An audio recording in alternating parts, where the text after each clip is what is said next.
लोकसभेमध्ये आज मांडण्यात आलं, विधेयक मांडण्यात आलेलं आहे. विरोधकांनी ते विरोध केलेलाच आहे. ठाकरे गटाने देखील विरोध केला.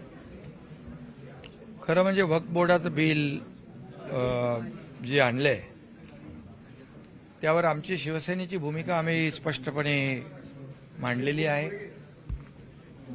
त्याला पाठिंबा दिलेला आहे आणि खऱ्या अर्थाने काही मुस्लिम समाजातल्या भगिनींनी, मुलांनी, तरुणांनी देखील त्याचं स्वागत केलंय.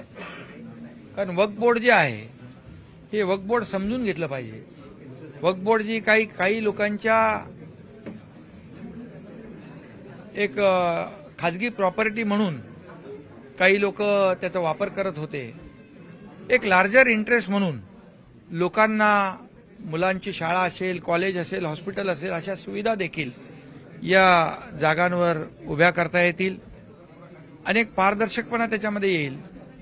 समाजालाच त्याचा फायदा होईल आणि त्यामुळे शेवटी प्रधानमंत्री नरेंद्र मोदीजी यांनी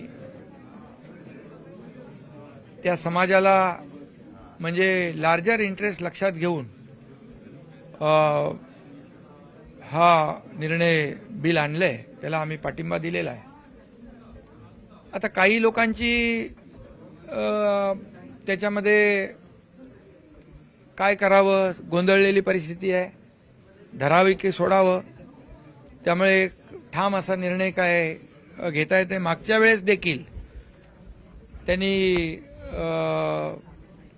वॉकआउट केलं होतं आणि काय म्हणतो त्याला आपण, सोयीचं धोरण जे आहे, सोयीची भूमिका घेतली होती आणि त्यामुळे आम्ही जी भूमिका घेतो ती ठामपणे घेतो, जाहीरपणे घेतो. ते आम्ही भूमिका घेतली आहे. त्यामुळे एकतरी जेव्हा हिंदूंची मतं पाहिजे तेव्हा ते केलं हिंदुत्व, जेव्हा विशिष्ट लोकांची मतं पाहिजे तेव्हा त्यांचं तुष्टीकरण केलं. त्यामुळे मतांचं जे काही लाचारीचं धोरण आहे हे आज जर बाळासाहेब असते तर त्यांना फार वेदना झाल्या असत्या, दुःख झालं असतं. आणि म्हणून आम्ही बाळासाहेबांचे विचार घेऊन पुढे चाललोय आणि जे आम्ही करतो, जी आमची भूमिका आहे ती भूमिका स्पष्टपणे आम्ही घेतो, ज्याच्यामध्ये देशाचं हित, जनतेचं हित, समाजाचं हित असतं. सर, आपण ठाकरेंच्या हिंदुत्वावरती देखील प्रश्नचिन्ह आहे. त्यांचं आता प्रश्नचिन्ह काय आहे? सगळ्याच बाबींवर प्रश्नचिन्ह आहे. त्यांनी एक प्रकारचं दोन्ही समाजाच्या पाठीत खंजीर खुपसण्याचंच काम केलंय, स्वार्थ साधण्याचंच काम केलेलं आहे. त्यामुळे त्यांच्यावर मला वाटतं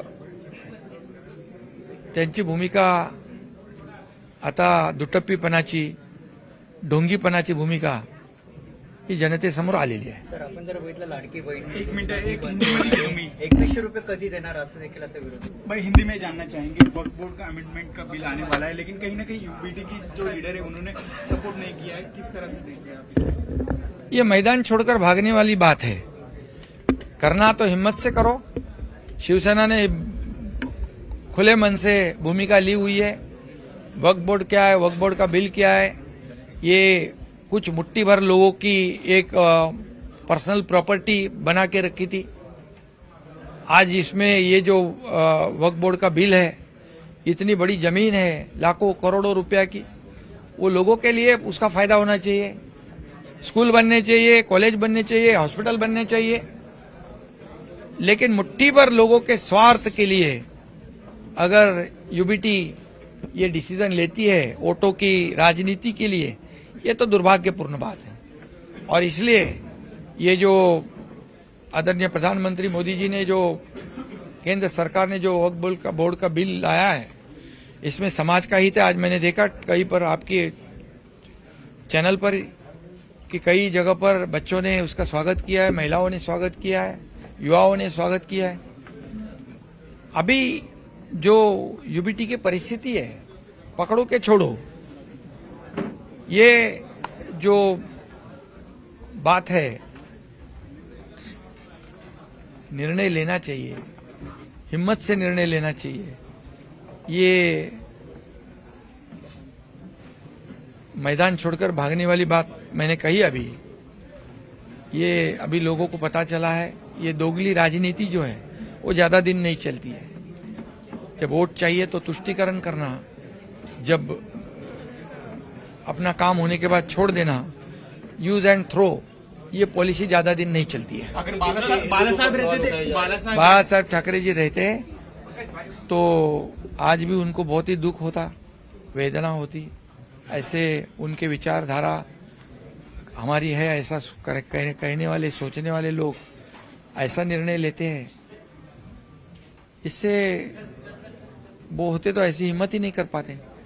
और इसलिए हम बाला साहब ठाकरे जी के विचार को आगे बढ़ा रहे हैं। जो उन्होंने कभी नहीं किया वो हम कभी नहीं करेंगे। शरद पवार जी वोटों की लालच में, वोटों की राजनीति में कोई भी समझौता हम आइडियोलॉजी के साथ, विचारधारा के साथ नहीं करेंगे। शरद पवार की एनसीपी ने भी